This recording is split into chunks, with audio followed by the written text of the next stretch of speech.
Okay, Corné.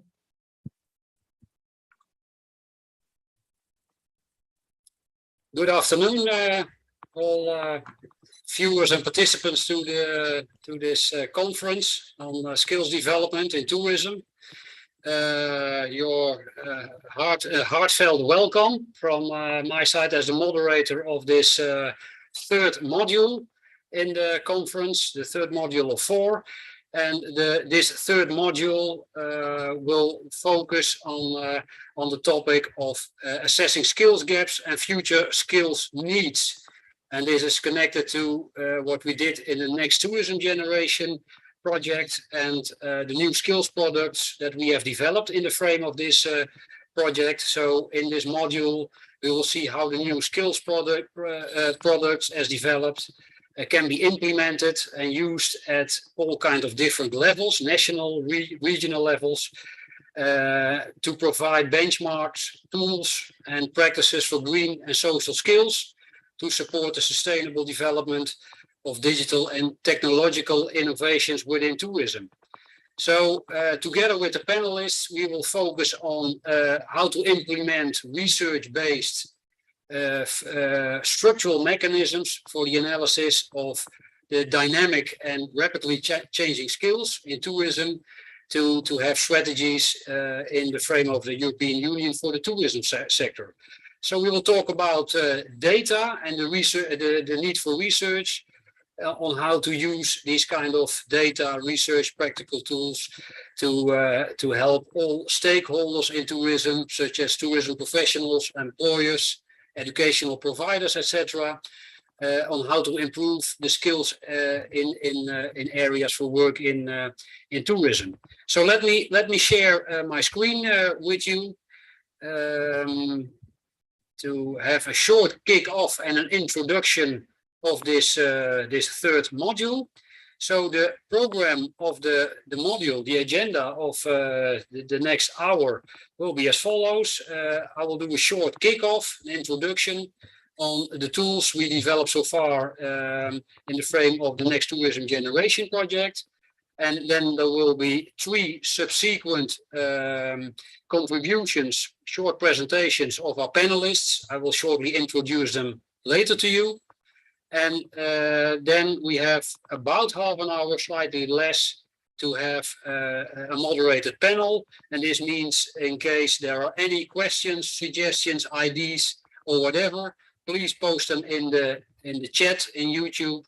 And then I can address these questions to one of the panel members. And we will conclude with a few minutes of some summarizing topics and ideas as a result of this module.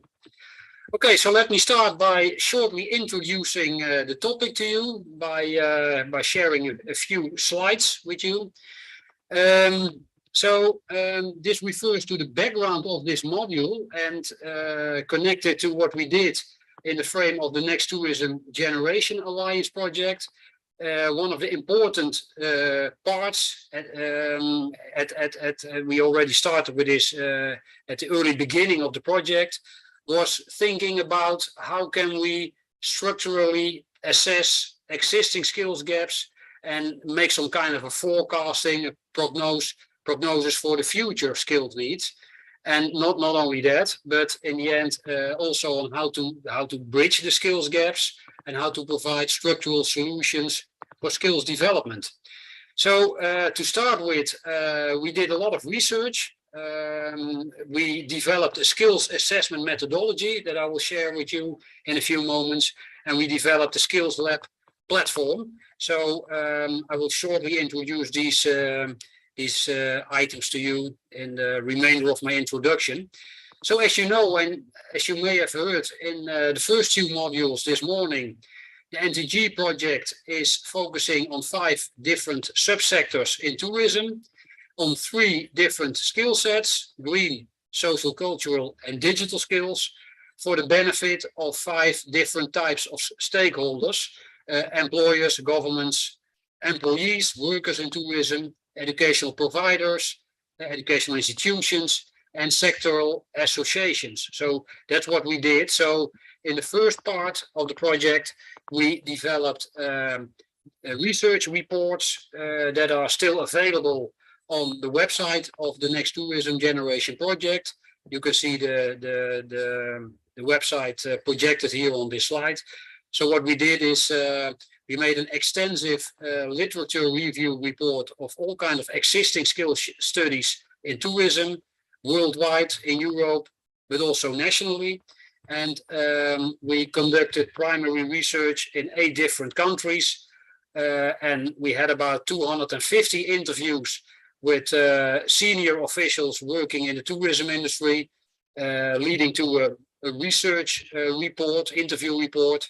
And we did a survey throughout Europe, mainly in 8 countries, and some respondents from other countries as well, with about 1,400 respondents. So, and this boiled down to country survey reports, and we also wrote a kind of an executive summary as well. Yeah, as indicated, all still available on the website of the Next Tourism Generation project. Then the skills assessment methodology. This is a kind of a tool, an approach to, in a structural way, collect and analyze data to be able to assess skills, needs, address skills gaps, bridge these gaps within tourism and hospitality. And also this report and this methodology is publicly available on the website of the Next Tourism Generation project. And as you can see, it contains 6 different steps to be able to come to skills assessment response strategies, and parts of what we already did in the frame of these projects. So having these surveys, having these interviews, organizing a kind of an industry-wide collaborative groups is part of the 6-step skills assessment methodology that we developed. And we are gladly willing to answer questions about this methodology. So please post your questions in the YouTube chat, of course, if you like. Sorry. Let me move over to the next slide. Then we are aiming for the next step as well, of course. So what we are trying to do in the next steps of this project and the follow-up project is to come to a skills intelligence and monitoring system to enhance even the skills assessment methodology and improve the connection to existing networks that are already available on a European level as well as on national levels, of course, even on regional levels, and to enhance the cooperation between all stakeholders and the skills alliances. So, and in the end, we should be enabled by the skills intelligence and monitoring system to develop a joint skills agenda on all kinds of different levels, in any case on a regional, European and national level. Okay, this is a short introduction on what we did so far in the Next Tourism Generation project, and the plans we have to make a follow-up of this in the next project, which is called Tour.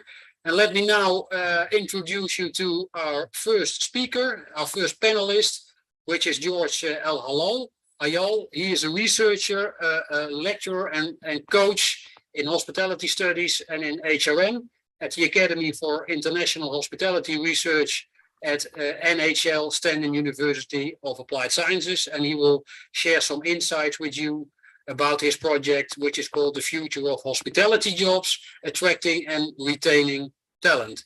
George, please, the floor to you. Thank you, Corné. Good afternoon, ladies and gentlemen. Welcome. I'm happy to be here today. Let me quickly share my screen with you.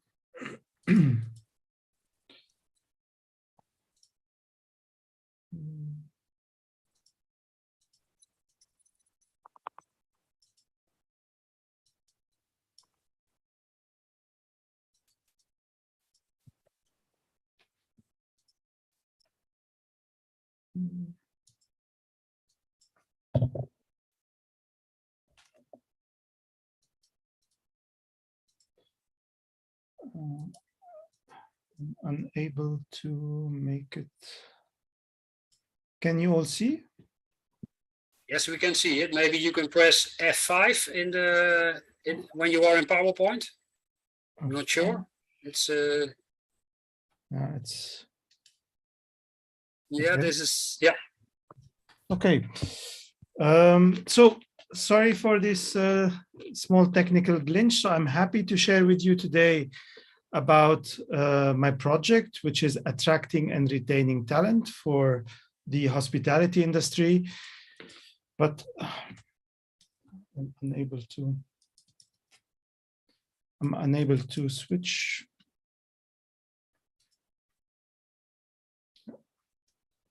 So in partnership with Friesland College, Free Support, NHL Stenden and Tourism Alliance Friesland, we are embarking on a 4-year project to create future-proof hospitality job for the province of Friesland.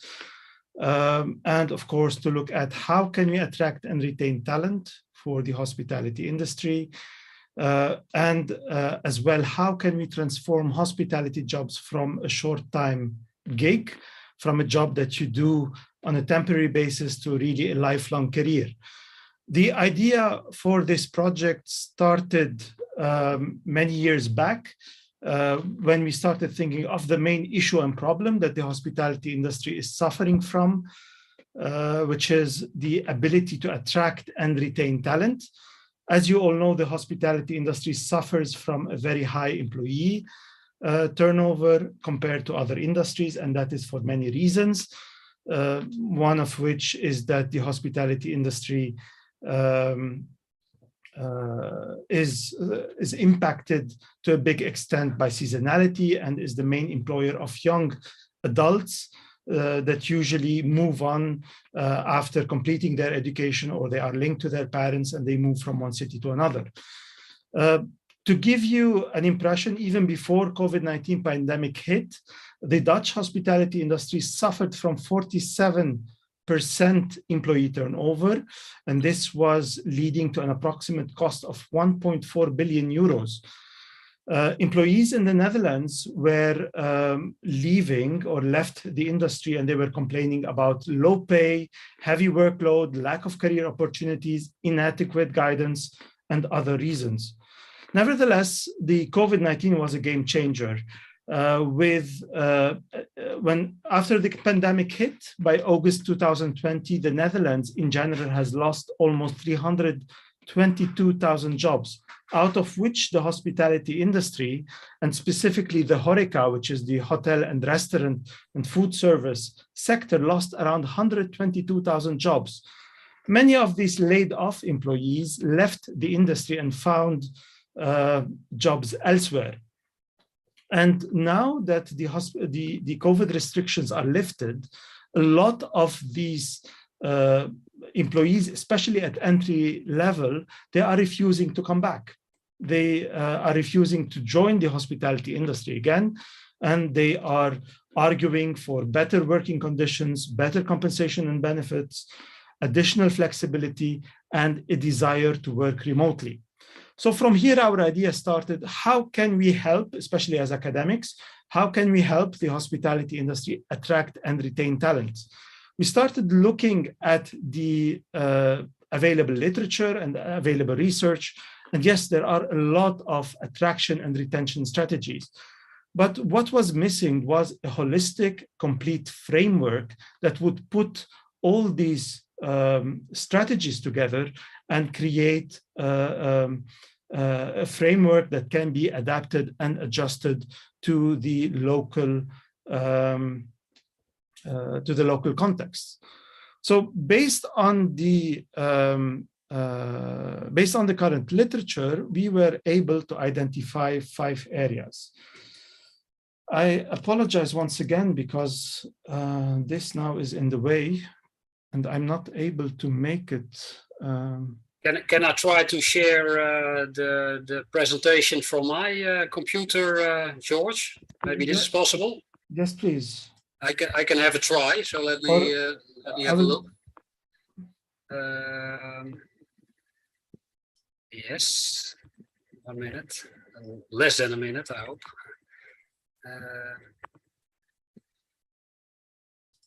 Yes.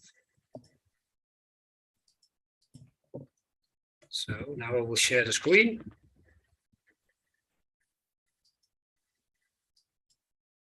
I hope it's visible now.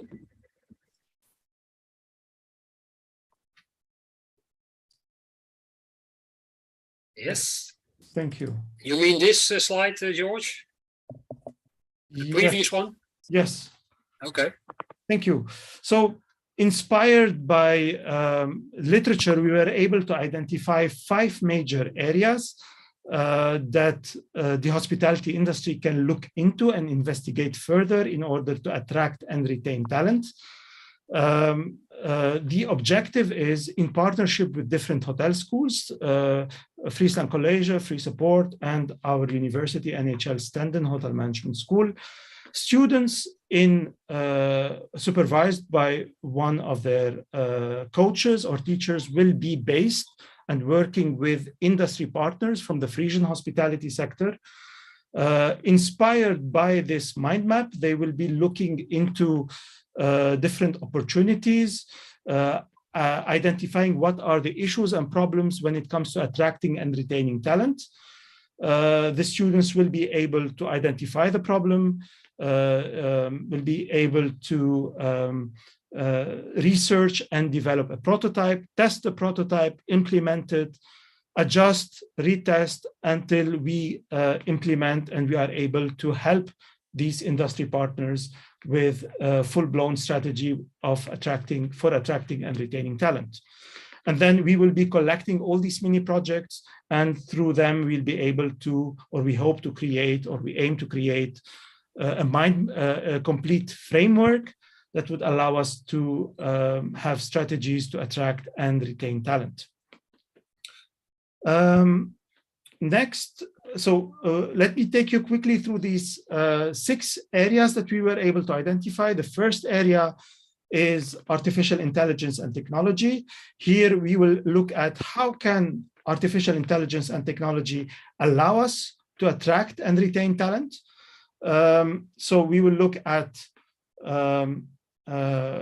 how is the guest expectations, how are guest expectations evolving, what will the future of work look like, how are jobs transforming, and the role of human employees. We'll look as in an AI-centered future, how will employees work with AI as a colleague, as an employee, as a manager, and how can humans keep their competitive edge.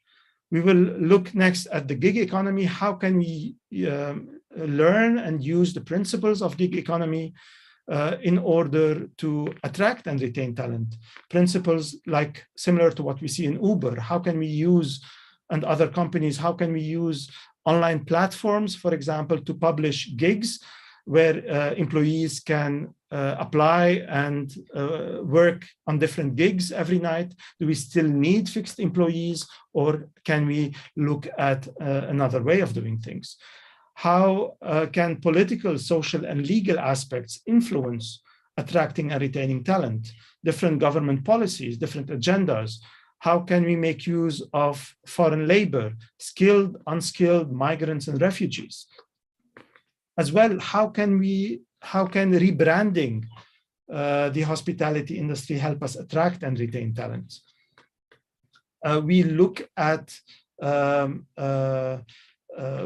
especially post-COVID-19, a lot of employees left the hospitality industry. Hospitality industry now is seen as an unsafe working environment. So today, the hospitality industry is no longer competing with, for example, different brands or different companies within our industry, but now it's the hospitality industry against other industries. So how can we attract and retain talent? By making the hospitality, again, an employer of choice, modifying this negative perception, and do a bit of damage control that was caused by the COVID pandemic. Next, we have the sustainability, and we look at it from 3 different angles. people, planet, and profit. And then, of course, when it comes to people, it's the sustainable human resources management practices. We look at different approaches to sustainable recruitment strategies, to retention strategies, to job re-evaluation and job redesign. We look at different approaches to compensation and benefits, culture and behavior. How does that affect the culture and behavior within our industry affect how we attract and retain talent? How does different leadership style as well impact the way we attract and retain talent? And how does the different corporate social responsibility approach, diversity and inclusion, employee health and well-being, employee involvement, equal opportunities, etc., as well contribute to attracting and retaining talent? The sixth and most important area linked to our discussion today is the skill gap. As we mentioned earlier, in an AI-centered future, it is important to assess and learn how the skills, the skills that are in demand are changing and are evolving. We look at the alignment a little bit with the industry. What are the skills that are needed today? What are the skills that are needed in the future? And how can we prepare the workforce of today for the skills of tomorrow? What role can the education providers play in that? We look as well at creating real partnerships with the industry, with the hospitality industry. How can we help and how can we make the hospitality industry understand that they have a real stake in preparing in educating the students of today, these students that will be the employees of tomorrow? How can we make sure through maybe placements, internships, industry partnership programs, how can we create this partnership? We have as well responsibility as education providers to make sure that we provide future-proof education. How can we make sure that what we are teaching our students today remains up to date and remains relevant, and we are preparing students for the future of jobs and for future jobs, and not for jobs that will be disappearing in the next 5, 10, or 20 years? How can we make sure that our curriculum remains dynamic and remains a living curriculum that adapts and adjusts to the very quick pace of the changing needs of the industry? And this is what we are trying to do, and this is what we are trying to achieve. Thank you very much. I apologize for the technical difficulty once again, and I'll be happy to share more, discuss with you in a bit, I think, in the next part of our session. Thank you, Corné. Okay. Thank you very much, George, for your contribution. Very insightful and valuable. So let's move over to the next panelist, speaker. This is Stefan from Tulder, working at Talent Data Labs, and also one of the founders of Josie. It was formerly called Career Analytics, and he will share some insights and new trends to use data and to use an AI-powered and evidence-based career coach that has been developed. But Stefan, maybe I can give the floor to you and you can inform us about all details. Thank you. Sure. Thank you, Corné, but also thank you, George, because you just made the perfect introduction for what I'm about to talk about. My name is, as Corné said, Stefan. I run 2 startups. We'll only be talking about Josie today. Let me quickly switch the screens. Josie is indeed, as Corné said so politely, a AI-powered career coach. And the reason I'm talking about this a little bit is because, well, as George just said, there's a lot of problems in retaining and attracting talent in the hospitality industry. Now, this is very close to my heart personally, and because I think it's one of the industries that's supposed to be most fun, both to work in, but also to be interacting with. and has the highest diversity also of talent. And we'll look a little bit into what are some of the things we're seeing in, well, basically these trends. Because globally, actually, what we're seeing is that, well, not a lot of people are very happy about work in general, right? And in a second, we'll look at work in the tourism sector specifically. But what we see is that mostly, actually 84% of people, they report that they have, interacted with work in a way, just minimum of one way, that's been a negative detractor to their health. So they're getting basically trends that sort of lead towards burnouts or absenteeism, the behavior that moves them away from the business. Now, I kind of think that that's a systematic thing of work in general. So we're all not really looking at how we can help people be really motivated and really work in a way that, is satisfactory. And that comes from a couple of things. Usually we find there's a mismatch between the kind of work they're doing, the level of challenge, and the kind of sort of interactions they have with the product or the experiences. So what we want to do at Josie is we want to make sure that you as a talent, or you as someone interested to work in a category or an industry, understand what of your skills you can use, but also what of the skills you're missing, so we can close those kind of gaps. Because as George was already saying right before me, we have a big problem finding people that get attracted by this industry, even though there's a lot of great things going on there. And actually, one of the major things that we've been finding is that, the tourism industry is one of the ones that is ripe for innovation, for a lot of innovation, actually. And we've been seeing this in places like Singapore a little bit already, which is one of the places I work quite often. We see actually that the tourism industry is a huge polluter in terms of carbon production, whilst not being equivalently beneficial to the economy. Why is this a problem? Because you basically have a negative relationship between sort of pollution and economical value. So that SKU will catch up to you in terms of regulations, but also in terms of whether people are willing to work for you eventually. We see a mega trend as well, where people want to move towards more greener and more sustainable business. And when the impact of the economics of an industry is lower than the impact of a emission or a pollutant, these kind of jobs become vastly unpopular.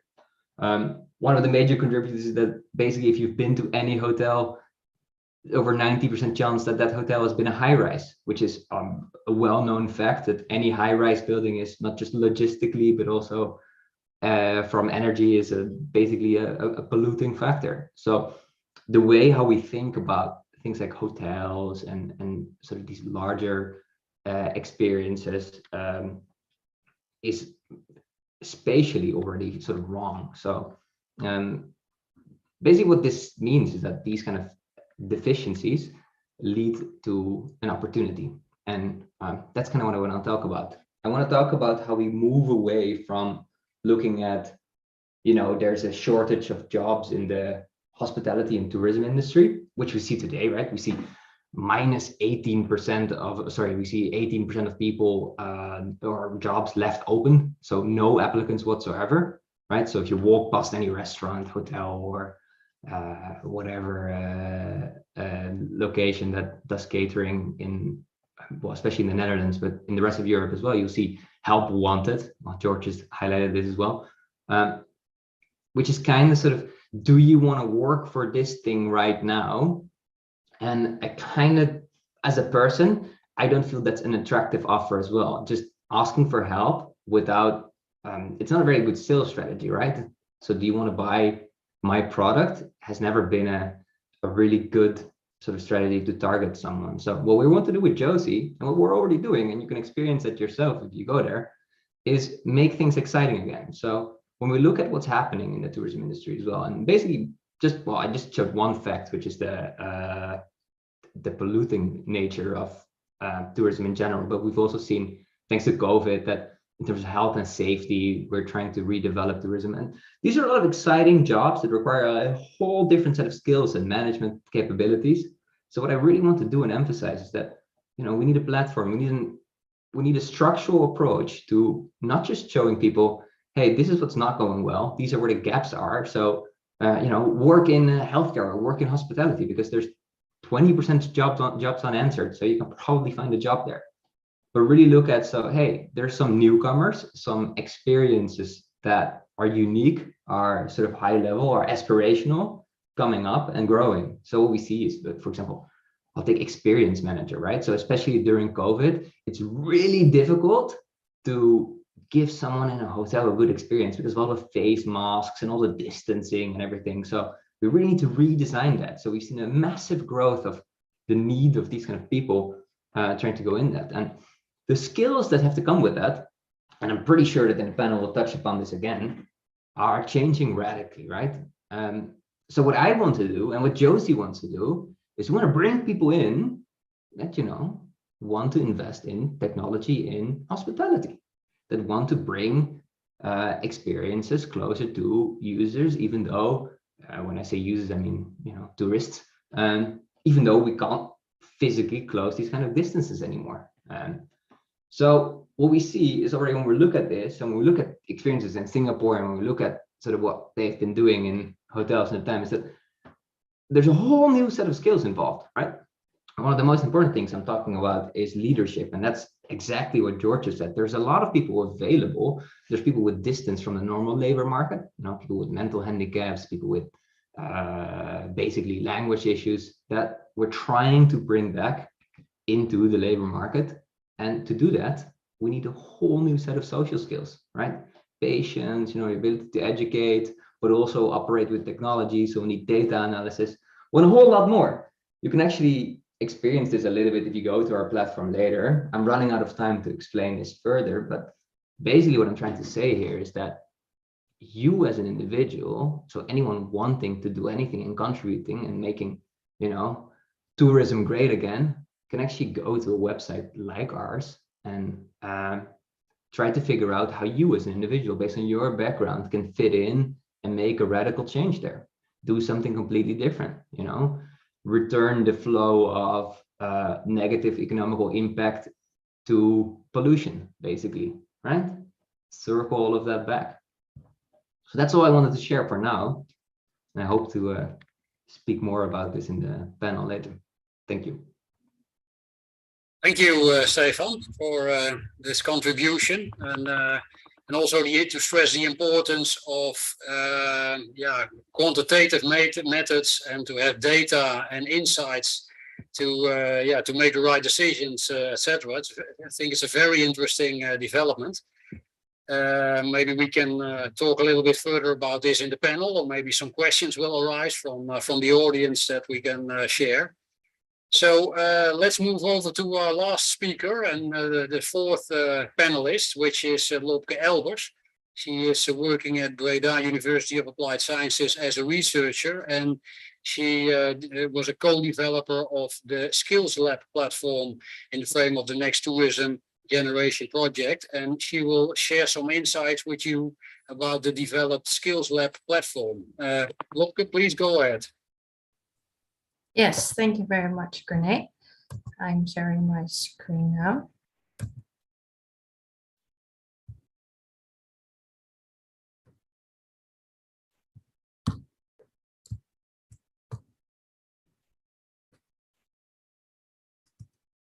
Yes. So thank you so much for the previous speakers who are already addressing, you know, that tourism is a very dynamic sector with a lot of opportunities for jobs and employment and entrepreneurship, and also that the skills and the jobs are changing, and that most of the jobs that we need in tourism in 2030 are not even existing yet. So it's pretty hard to predict the future. And I'm happy that the previous speakers created the awareness about why it is so important to collect data and evidence, why we need a strategy on national and regional and even on European level on skills development.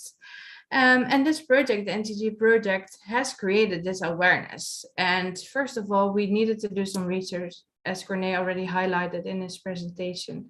So skills development in tourism is here to stay. In order to address the skills gaps and the future skills needs, we did research and we have identified the skills that needed some attention. And work in the tourism sector, especially in the future, relates so closely to the digital and sustainable transition of the tourism industry as a whole, but also the transition of companies. And especially in a world of practice, which tourism and hospitality is, upskilling and reskilling is very much needed, and especially in collaboration where government, education, and the industry are working together and have the same vision and goals on skills development. And therefore, we try to translate all that we have done in the project into skills environment, right? Because we can do a lot of research, we can collect a lot of data, which is of course always the basis to change something and to develop something.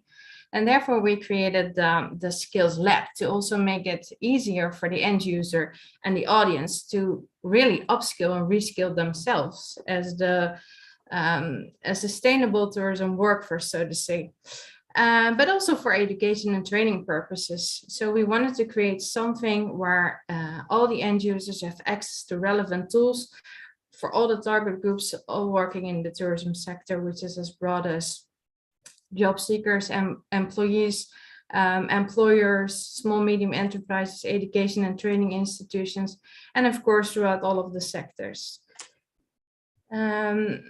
And in this project, the NTG project, we first started with this identifying the skills needs, right? The analysis on a strategic level, European-wide, but also nationally wide, regionally wide, and that delivered the skills assessment methodology, a unique methodology that firstly focus on the core skill sets to identify where the gaps are.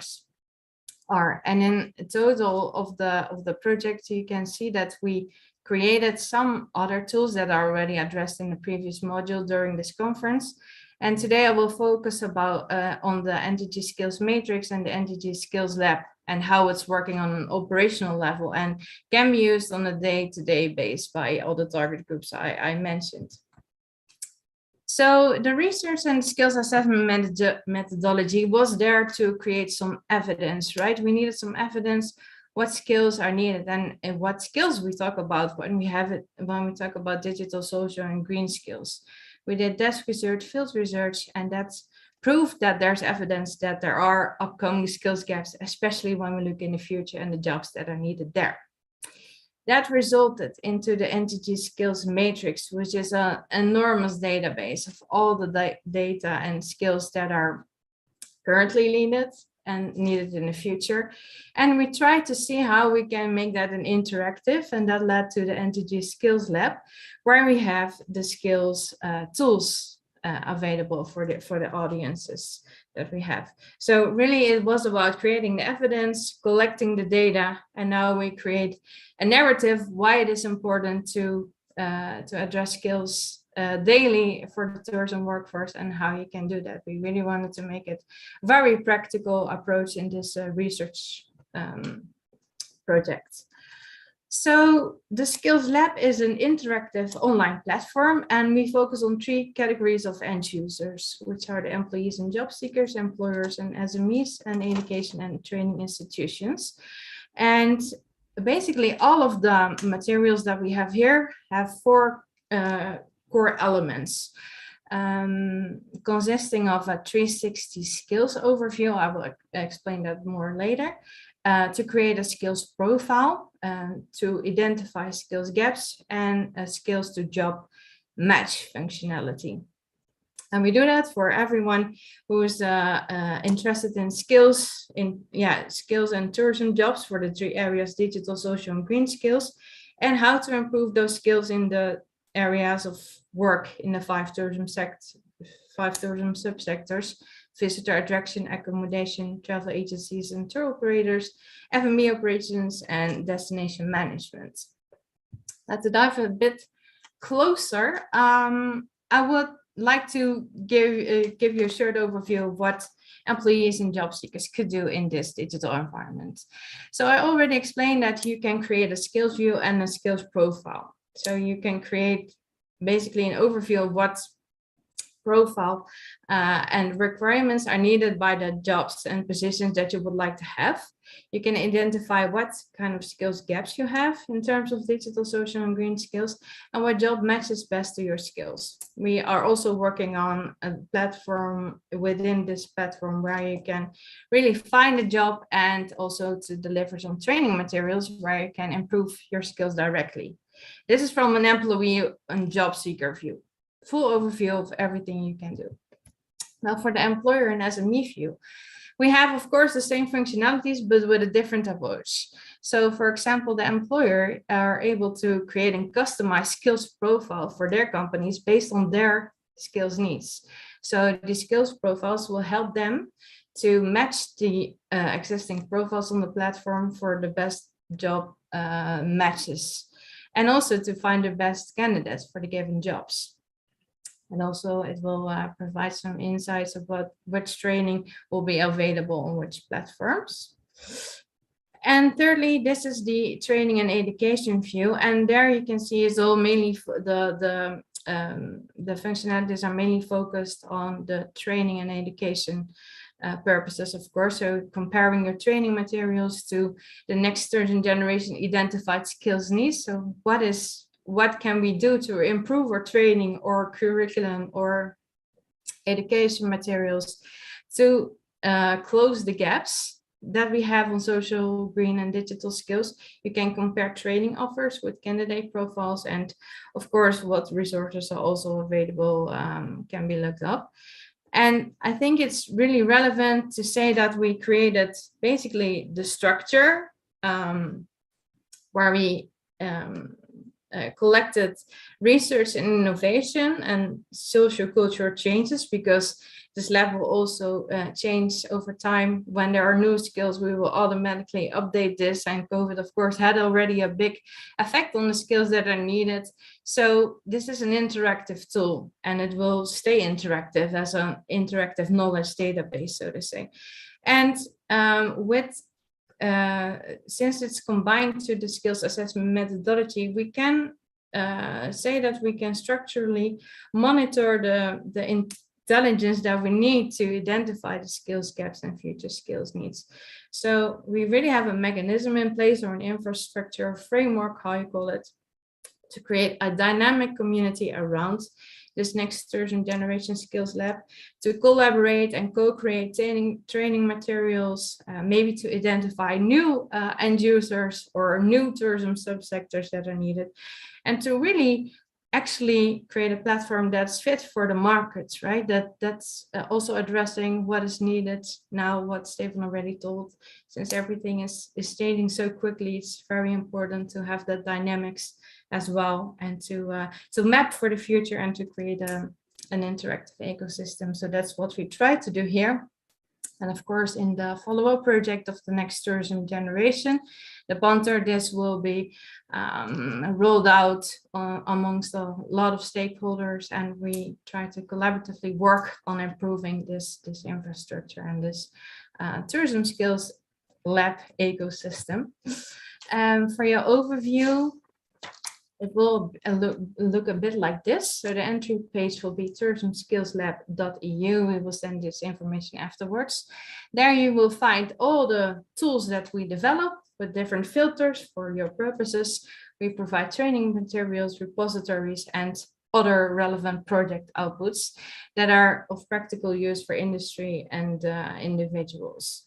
So we really want to create something effectively and something that is fit for the future. And I look forward to discuss a bit more on skills development and the future of skills development and creating this platform in the future in the discussion. So thank you very much, Corné. Okay, thank you, Lobke, for your contribution. So, yeah, you all spectators are gladly invited to ask their questions in the chat of the YouTube channel. And there was already one question that was asked in the chat, but at my side, the chat window was not visible. Maybe, Lobke, you can repeat the question that was already included in the YouTube session. Is it visible for you? Yes. I can see it now as well. Let me phrase it again. We got a question from the European Federation of Tourist Guide Associations, and they are asking George and Lobke whether we do cooperate with the National Tourism Guide Association already, or more specifically, whether we do run training courses for tourist guides, maybe in the frame of NTG or more in general. Maybe, Lobke, you can elaborate a little bit on this?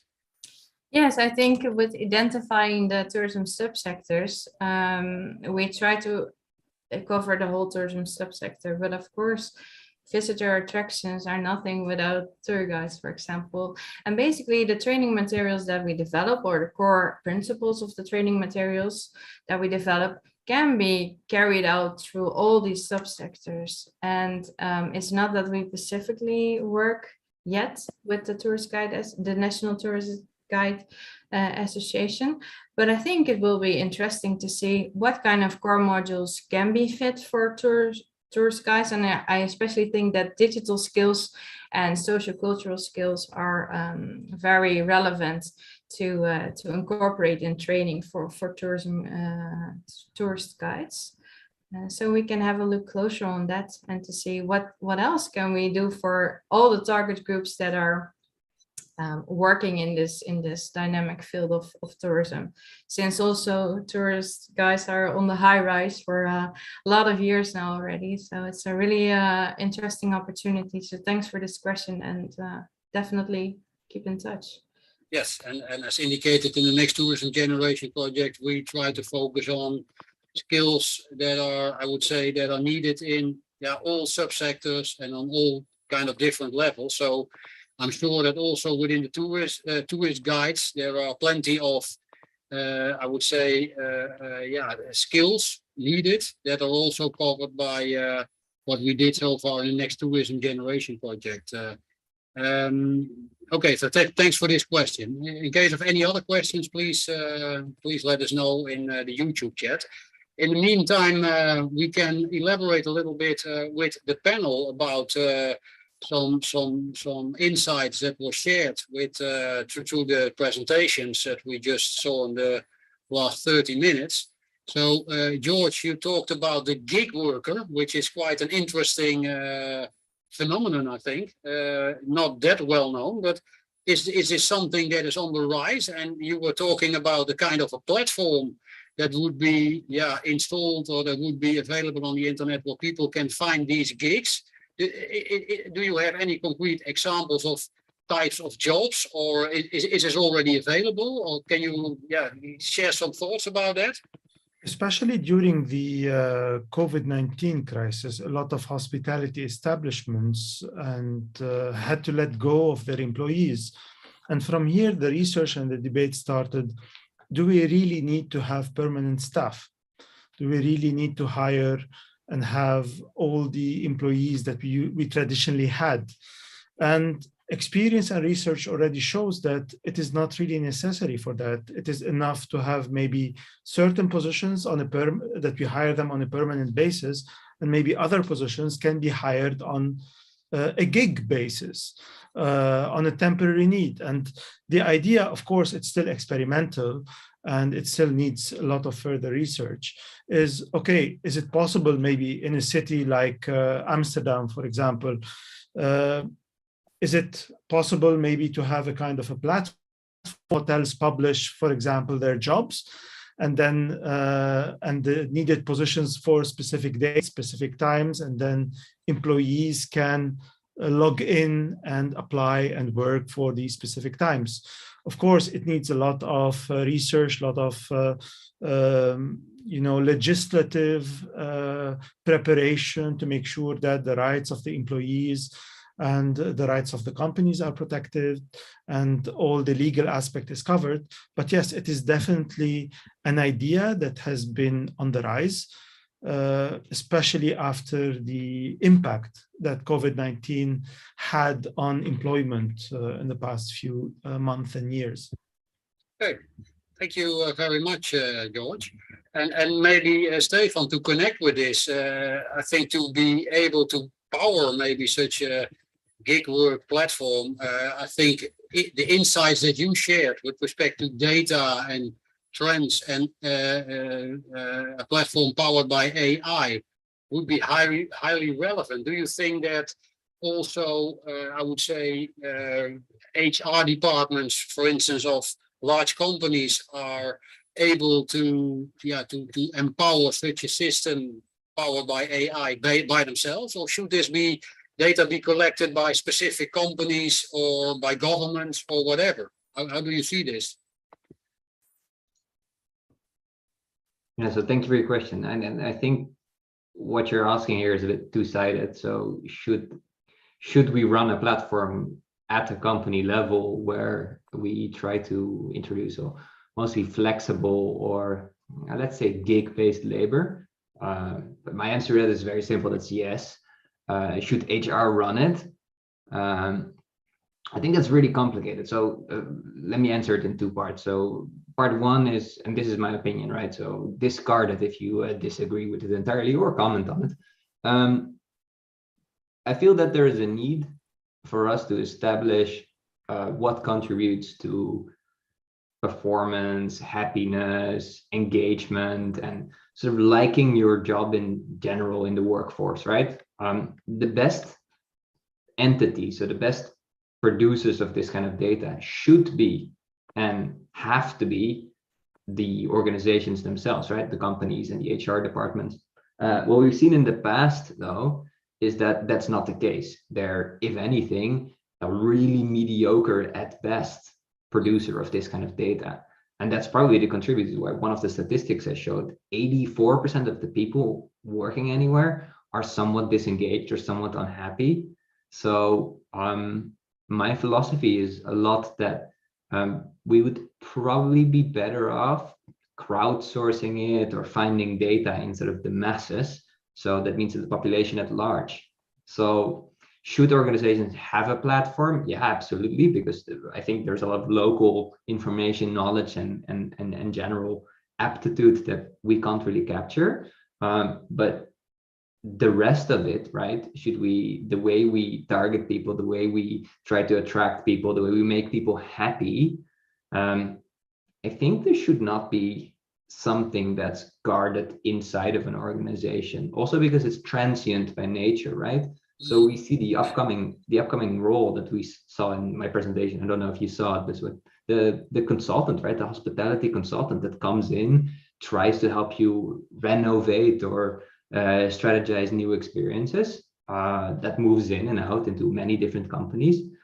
That person wouldn't benefit, even though they stay for a very long time. That person wouldn't benefit from, having their data locked into one organization. So yes, organizations need to play a big role. They're not very good at it. So definitely there needs to be a sort of user-based platform where people can share their experience and data, and where we can also crossbreed this kind of information, right? So the experiences of the many should guide the experiences of the few in that sense, right? So it sounds very socialistic, but I really prefer people to kind of share with each other rather than, that being dominated by industry.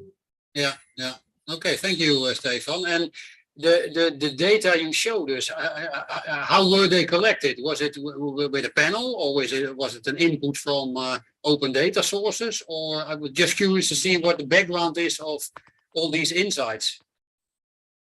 Yeah, so we basically, the data we have comes from two sources, and it's always two sources, because we do see what I exactly just said. You need both the companies to represent what's performance, what's people doing good, right? When you manage a hotel, what's your definition of managing a hotel well, right? Is it improving your TripAdvisor rating, or is it having people being delighted with experiences? So what matters the most, that sort of comes from companies, and also the data we get from companies, right?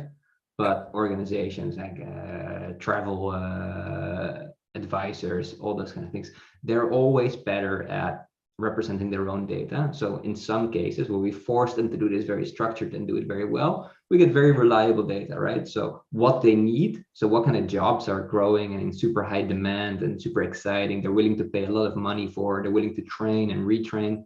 We get that from the organizations, right?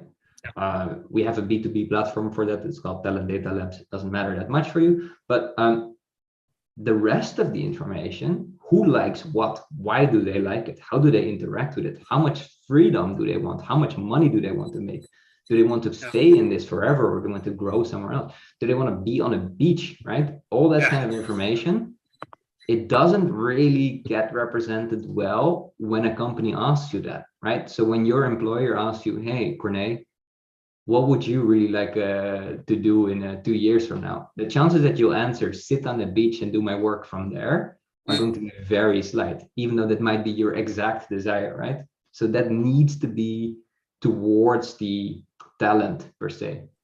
Yeah, okay. Thank you, Stefan, for this elaboration. And Lobke, if I may ask you about, you showed us the skills lab platform, but there are also all kind of KPIs, I think, connected to this. So may I ask you which KPIs do you see as the most important to measure the capacity of the skills intelligence lab to achieve its objectives? Can you elaborate on that a little bit? Yeah, I think the main challenge before we started all this was a kind of holistic approach, and to create a framework where we are able to adapt and modify the skills needed, and to make it interactive and sustainable for the future, but also to be able to adjust it to local context. So I think these KPIs are the most important ones to make something that's easy to optimize, to update, but also to translate it to local regional context, but also to the context of the industry sector in different countries, which is of course different everywhere. Now we are attracting talent in every sector and also in every tourism sector. But I think in the end it will be successful when we are able to create a platform that really makes it interesting and showcases why you want to work in the tourism industry, and what kind of employers can you choose, what kind of companies can you work, and what kind of jobs are there that are mainly unknown in the tourism sector. Maybe digital jobs are mostly known, of course, in other sectors, but if we want to attract talent on this, then we should also showcase what can you do with these kind of skills that you have, or maybe a passion in sustainability, what tourism can offer in this perspective. So it really is, I think, and this is also closely related to what George said, the AI-centered future means that skills are changing, but I think it's mainly important that we are able to bring that message within the platform itself, but also outside of the platform. So we create a whole structure around it. And we did that basically with also setting up national and regional skills groups in the countries that the project is operated for. So we could really identify what are the needs as well from the association, but also from the company perspective. So we could really translate that into an interactive tool.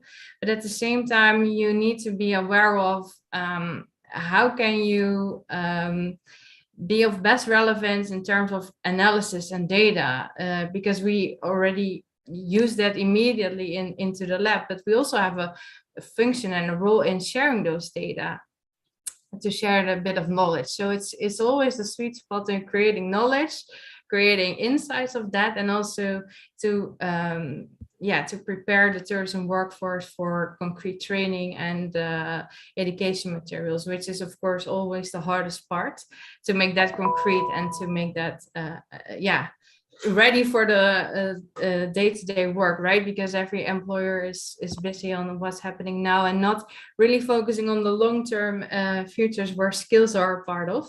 But we really should take that into account. How can we create short-term goals and combine it with the long-term strategy of the digital and sustainable transition?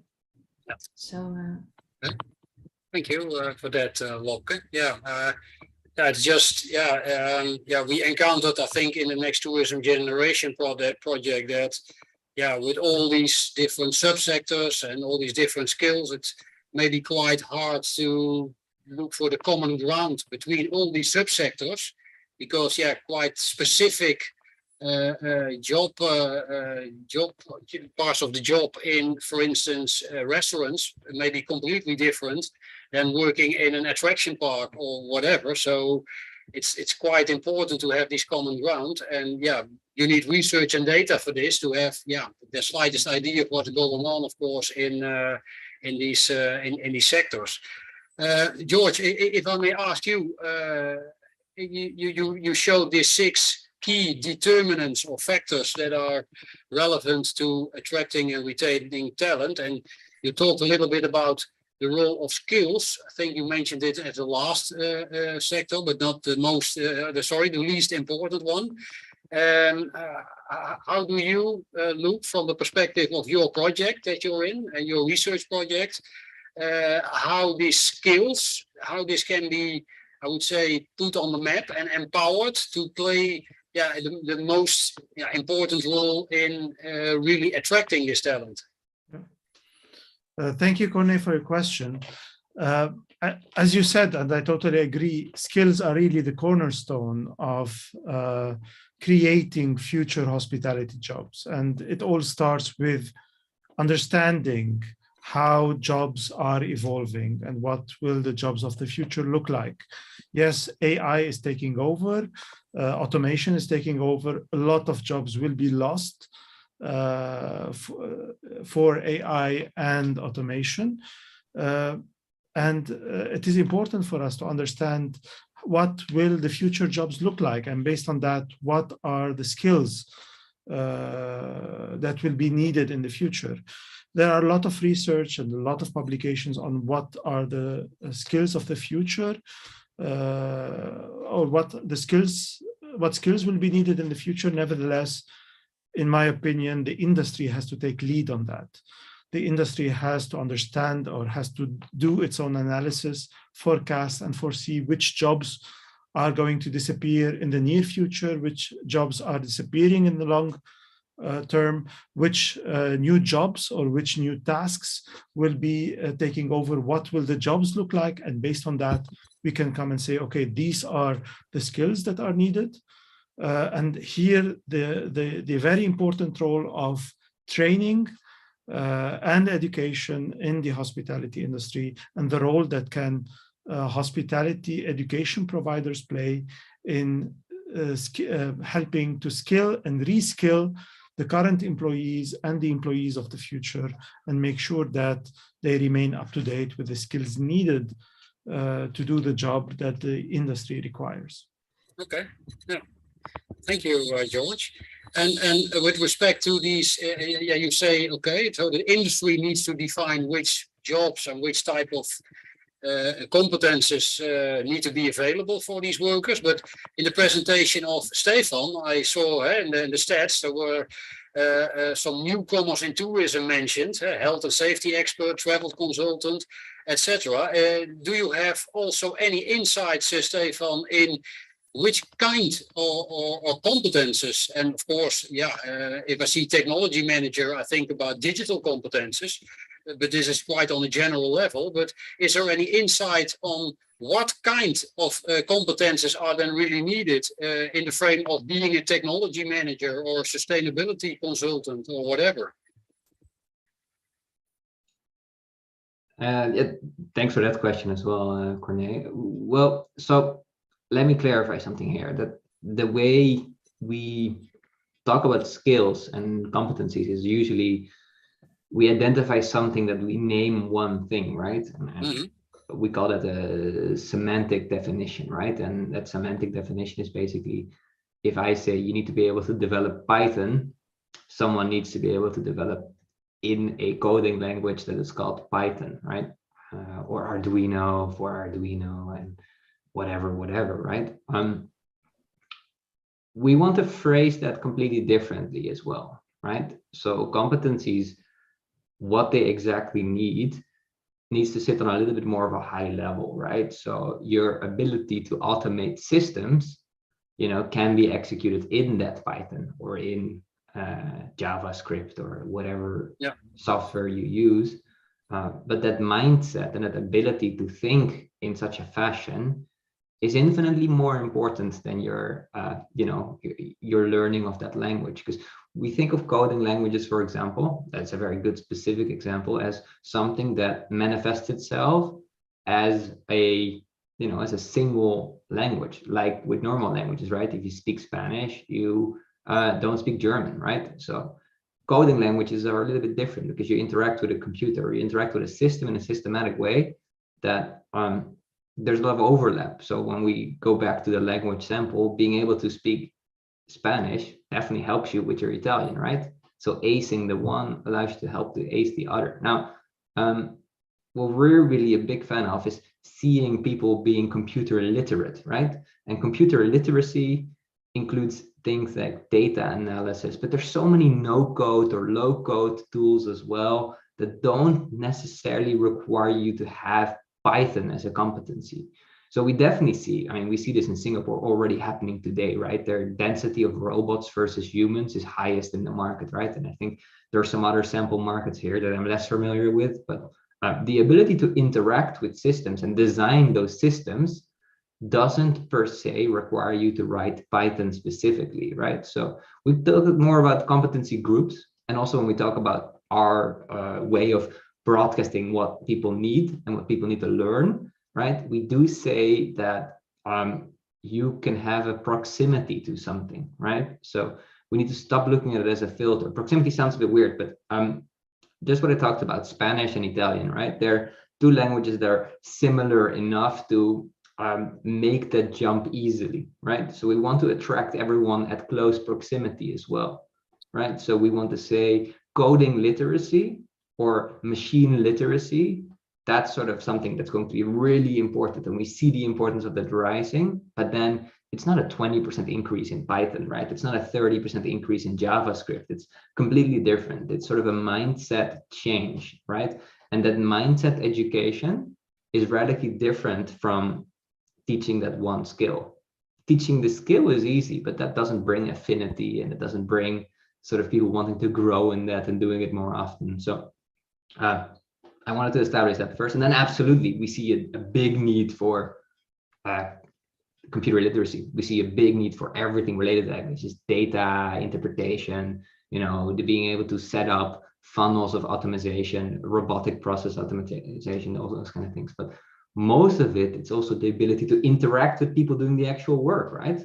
It's not really expensive labor anymore because of the global nature of the world to talk to developers, right? You can get developers in low-cost economies quite easily and bring them on board. So basically what I'm saying is that it's the trend is high level, it's not low level. It's basically on an overarching step rather than a lower level step, an exact step.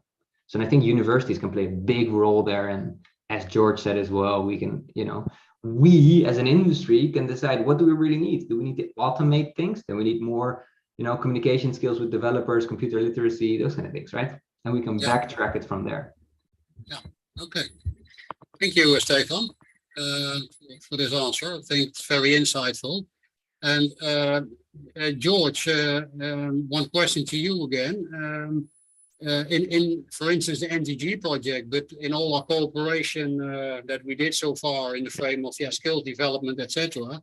It's one of the things that's also I would say on the list of on the hot list of things to be covered is the collaboration between academia and the industry. do you see that there are specific success factors in getting this arranged, or on how to do this? Because within a company, it's mostly practical, and they're looking for skills that can be used maybe today or tomorrow. And in a university or in academia, it can be different, and maybe the perspective is a little bit different. So maybe they're talking a little bit of a different language as well. Do you see some key success factors on how to, I would say, to establish this connection a little bit better? Yeah. Thank you, Corné. I think the key to any successful relationship is to have a win-win relationship. Unfortunately, the relationship between academia and the industry has so far been a one-sided relationship. Either the industry wants to benefit from education, for example, or academia by having interns or trainees to fill certain gaps in manning, or vice versa, academia trying to find certain partnership as well, or certain relationship that could benefit and promote certain programs.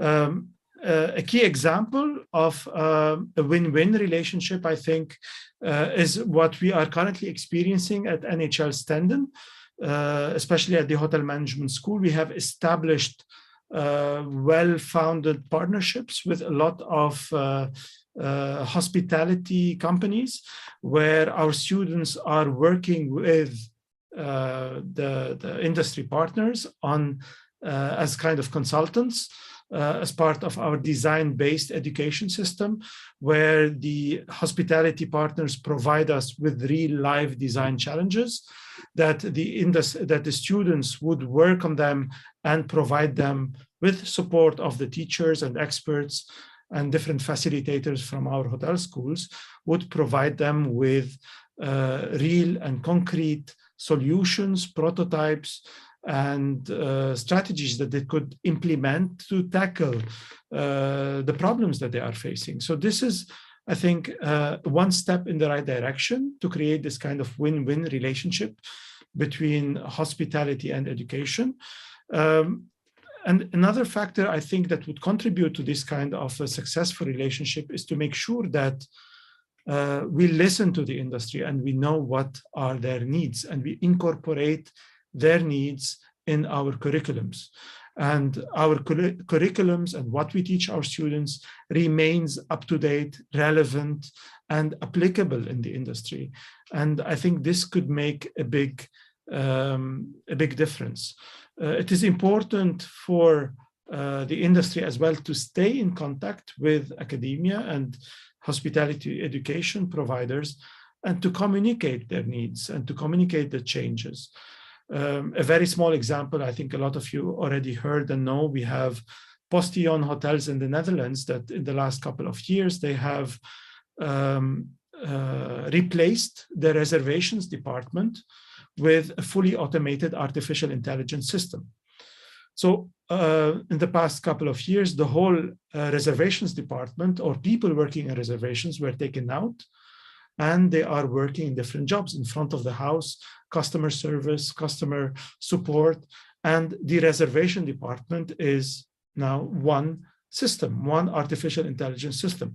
So this shows us that, or should give us a hint as hospitality education providers, that maybe reservations and the skills linked to reservation systems should not be a cornerstone or an important part of our curriculum. So these are hints on how should we adapt and adjust our systems in order to provide employees that have the right skills and are ready to support the industry in the areas that they need. Okay. Thank you very much, George, for answering this question. Let's see, there's no additional questions in the YouTube chat. So with an eye on the time, we're entering the final stage of this module, I think. So let me finish this session by saying that I think there's a lot going on in as we saw in the NTG project, in collecting data, in building AI empowered systems to be even better able to get an overview of skills that are needed now, but especially in the future. So I'm very curious to see what the next steps of Josie will be, Stefan. So we will keep in contact about this. And yeah, I would recommend all viewers to this session to keep an eye on the additional outputs that will be created in the follow-up of the NTG project, which is the Contour project, where we will still be working on further refinement of the skills intelligence and monitoring system and the skills lab to set the next step and to be even better able to serve the needs of the industry and of the educational providers as well. So may I heartfully thank all panelists, so George, Lobke and Stefan, to share their thoughts and their insights with us this afternoon and give their presentations and answer these questions. And yeah, thank you very much for this.